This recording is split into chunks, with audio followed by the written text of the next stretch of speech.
准备2至3瓣大蒜和几块冰糖，把大蒜去皮以后，用刀拍碎。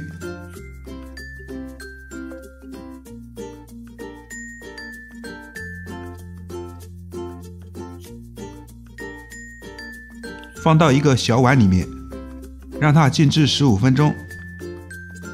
这样是为了让大蒜中的蒜氨酸和蒜酶在空气中充分的结合，产生大蒜素。而大蒜素有很强的消灭病毒和杀菌的作用。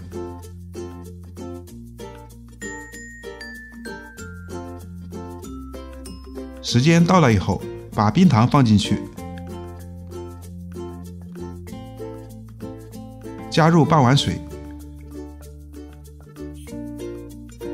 现在放到锅里蒸。这里要提醒大家，在碗的上面扣一个盘子，以防止有水汽滴到碗里面。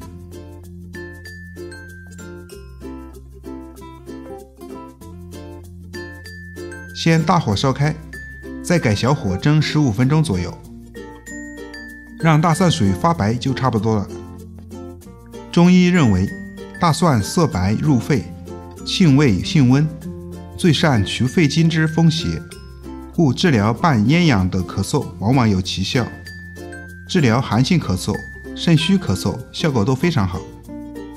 常吃大蒜可预防流行性感冒，而冰糖具有止咳化痰的功效。大蒜加冰糖会增强止咳效果。时间到了，等碗里的水温合适以后就可以喝掉。大蒜不用吃，只喝水就可以了。